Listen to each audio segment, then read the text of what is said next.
Bem, pessoal, eu vou implementar aqui com vocês uma maneira de estimar o coeficiente de Schattering. Isso para que a gente consiga entender qual é o número de classificadores distintos, então, que um hiperplano gera num determinado espaço multidimensional, seja com 2 dimensões, com 3, e aí a gente vai comentar um pouco sobre isso. Para começar, eu vou fazer o seguinte. Essa é uma função que vai estimar, ela não vai calcular exato, tá? Ela é um estimador, ela vai dizer para mim um valor aproximado do coeficiente de Schattering. Então, para começar, eu vou fazer o seguinte. Eu vou definir qual vai ser o tamanho inicial da minha amostra. Por exemplo, eu vou começar com um ponto no espaço, tentando classificá-lo de todas as formas possíveis, com um hiperplano, né? E o número final, o tamanho final de n. Eu vou pôr 20 aqui, ó, para não demorar muito. E qual vai ser a dimensão do meu espaço? Eu vou usar um espaço, por exemplo, R2, significa que ele tem dois atributos, temperatura e pressão. Se for R3, sei lá, temperatura, pressão e umidade. E aí eu vou trabalhar em cima de um espaço que é cada vez mais complexo, né? Porque a dimensão dele aumenta. Para começar, eu vou fazer o seguinte. Eu vou fazer um laço aqui, onde o tamanho da minha amostra vai variar. A minha amostra vai variar, o n dela vai variar de start, do início, até o final, até end. Para cada amostra dessa, o que eu vou fazer? Em primeiro lugar, eu vou construir a amostra. Então, eu vou criar aqui uma variável que vai representar para mim uma matriz daqui a pouco. E olha o que eu vou fazer nessa matriz. Eu vou variar um for aqui dentro, onde, sei lá, vou colocar um índice qualquer aqui, J. Onde esse J varia de 1 até R. Por que de 1 até R? Para eu criar as R dimensões para o meu conjunto de dados. E meu conjunto de dados vai ser gerado de forma aleatória. Então, eu vou criar aqui uma amostra. A minha amostra vai ser concatenada nas linhas dessa matriz sample, que inicialmente recebe null. Eu vou concatenar valores aleatórios, que média, sei lá, vai ter média 0 e o desvio vai ser igual a 1, por exemplo. Eu poderia setar esses parâmetros média e desvio lá em cima também, para usar como parâmetro, né? No meu caso, eu vou gerar N exemplos, né? Então, repare que nesse caso, ele vai gerar para mim as R colunas. Se eu tenho duas colunas e tenho N igual a 20, então ele vai gerar duas colunas com 20 linhas geradas por esse R enorme aqui. Tá? Aí, o que eu vou fazer? Aqui eu já tenho um conjunto de dados. Ó. Deixa eu anotar aqui para vocês. Aqui eu já tenho um dataset. Se ele for um dataset, por exemplo, com R igual a 2 e com N igual a 5, ele vai ser algo assim. Ó. Então, ele vai ter aqui um valor relativo ao atributo número 1, atributo número 2, e aí vai ter o primeiro exemplo, o segundo exemplo, o terceiro, o quarto, e finalmente o quinto exemplo aqui embaixo. E aqui vai ter o valor, né? Sei lá, pressão, qualquer coisa. Temperatura, qualquer coisa. E aqui continua. Pressão, temperatura do segundo exemplo. Pressão e temperatura do terceiro exemplo. E por aí vai. Aí continua. Basicamente com isso, o que eu tenho? Eu tenho o conjunto de dados pronto. Eu tenho que classificá-lo agora de várias e várias e várias formas para medir em quantas formas eu consigo classificar esse conjunto, quantas formas distintas, né? Não pode ser da mesma maneira.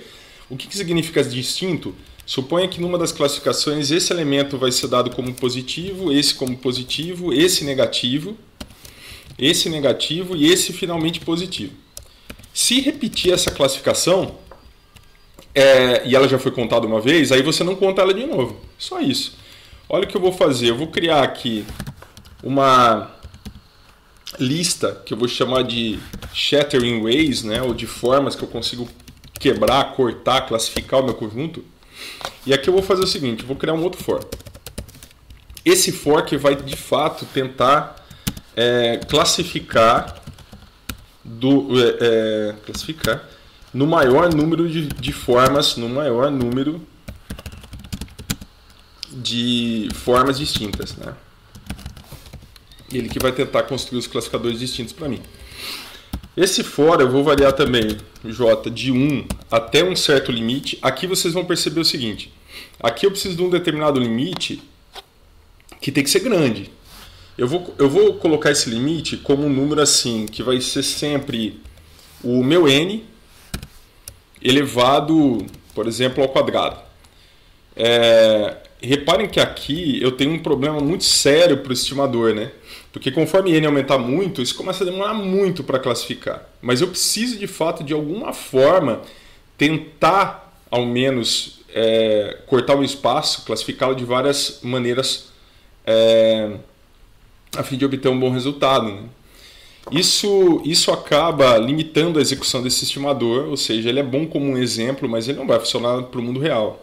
Tá? No mundo real, eu precisaria de uma forma exata de cálculo. Ou eu posso colocar algo assim, ó, que é o que eu vou usar. Eu vou pegar o meu n elevado a um certo... por exemplo, elevado a um certo... Aliás, eu vou colocar simplesmente vezes um iterador aqui. Pronto. O que vai ser esse iterador? Para cada n, de quantas formas possíveis eu vou tentar cortar o meu espaço. Eu vou colocar aqui, ó, 500 formas. Ou seja, se n vale 2, ele vai tentar rodar isso aqui 1000 vezes para tentar classificar aqueles pontos cortando o espaço de formas aleatórias. Porque aqui dentro eu vou tentar cortar o espaço de forma aleatória. Veja. De novo, pessoal, isso aqui não é uma maneira exata, isso aqui é só um estimador, né? Então, olha só. Eu vou gerar o meu hiperplano separador definindo os pesos que eu vou ter para cada atributo e eu vou chamar esses pesos de W, né, de weights. E aqui eu vou variar, os pesos vão variar de -1 a +1. Você pode ampliar essa faixa, mas repare o seguinte, esse -1 a +1 ele está indicando para mim basicamente as derivadas que eu estou assumindo, possíveis derivadas que eu estou assumindo para cada uma das dimensões. Se eu tenho 2 atributos, estou assumindo derivadas que vão de -1 a +1 para os 2 atributos. Você pode assumir mais do que isso. E aqui seria o número de atributos que eu tenho, né? R. Obviamente eu vou precisar de um bias, né? Desculpa, de um bias que vai fazer a mudança do ponto de interceptação do espaço, que vai deslocar o hiperplano para cima e para baixo, por exemplo, num certo espaço. E aí eu vou fazer também com que ele funcione nessa faixa de -1 a +1, só que aqui eu só preciso de um valor. Isso aqui é a mesma coisa que a Multilay Perceptron, que o Perceptron faz. Quem não se lembra, tem que assistir o vídeo do Perceptron antes, porque senão não vai entender o que está acontecendo aqui. Esquece. O que eu vou fazer agora? Pego lá a minha amostra de dados, que se chama sample, a matriz, e faço um produto interno por W, ou seja, eu aplico o hiperplano nela somando o θ. O Bzinho, que faz um deslocamento do meu hiperplano no meu espaço. Lembre-se, para entender isso aqui, tem que assistir o vídeo do Perceptron. Se você não assistiu, perdeu. Não vai ter jeito, vai ter que voltar.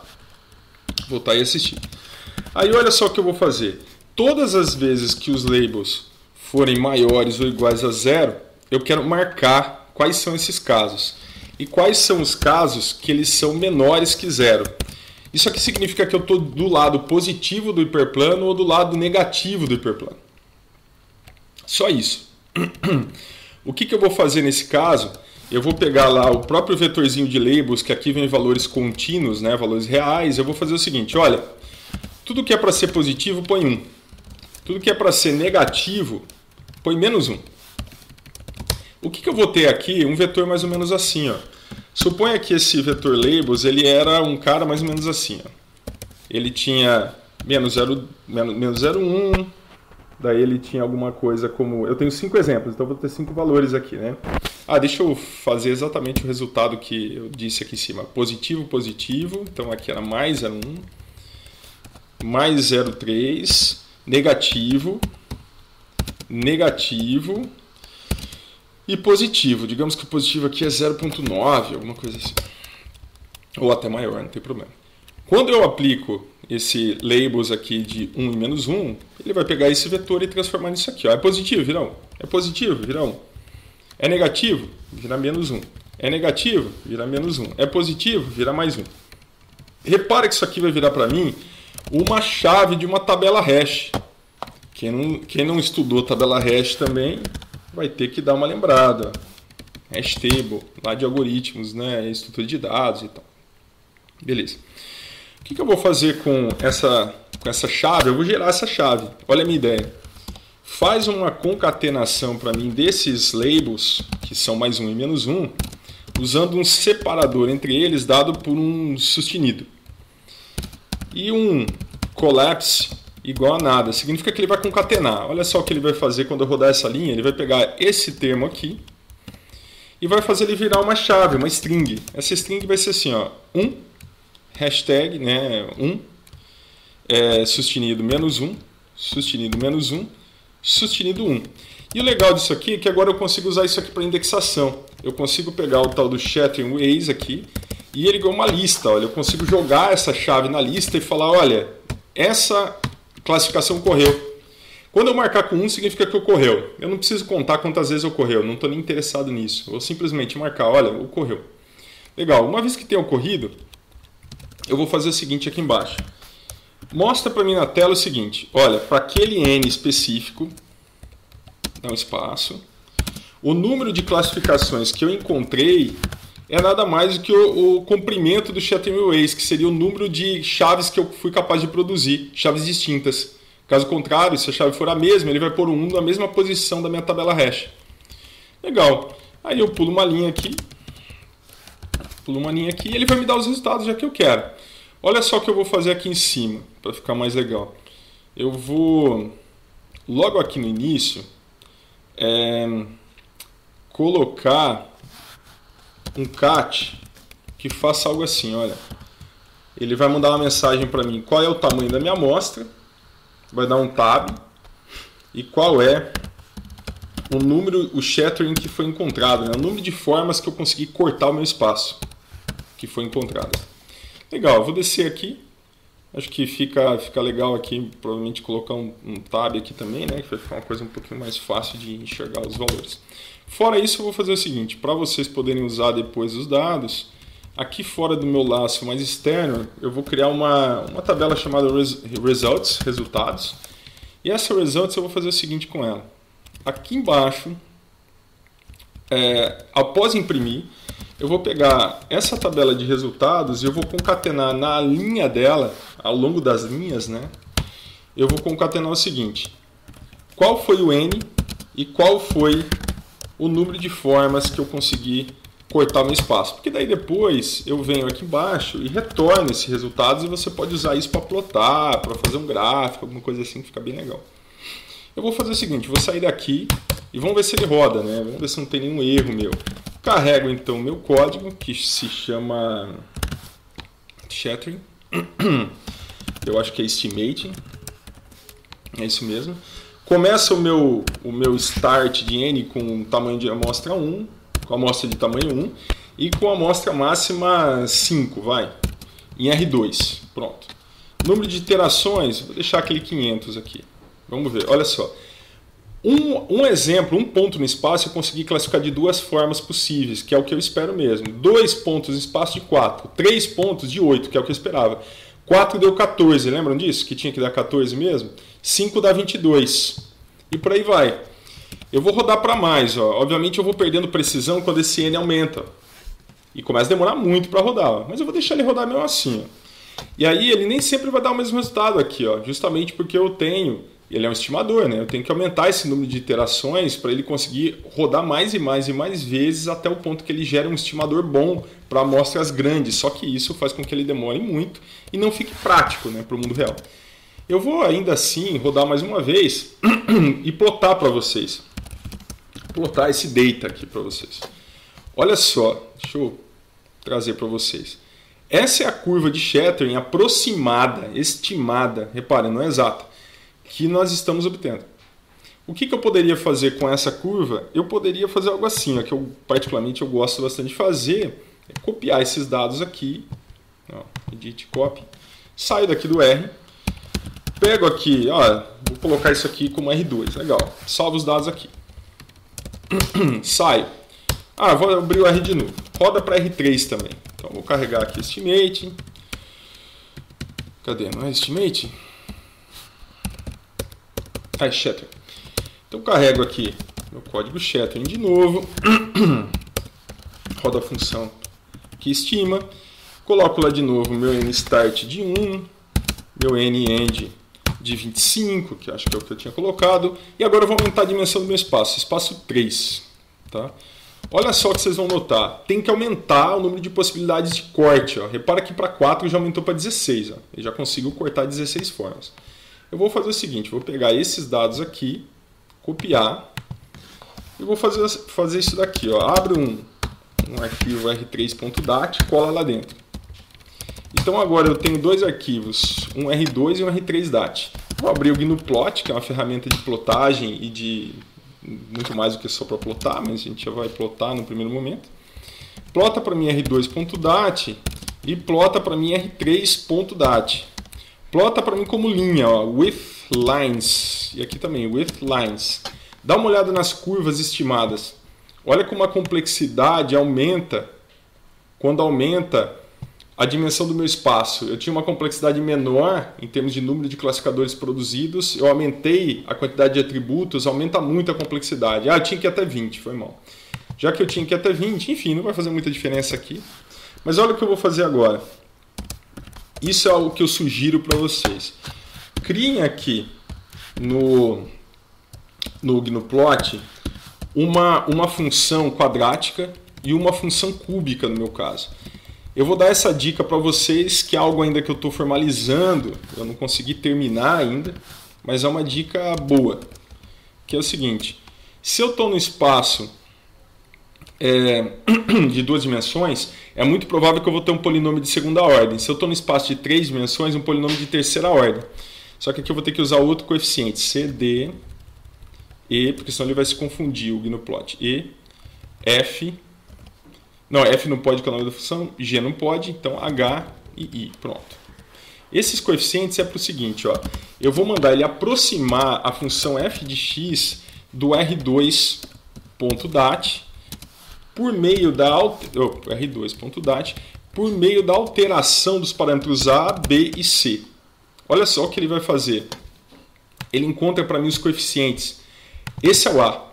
Então a minha função é 0,8 vezes o tamanho da minha amostra,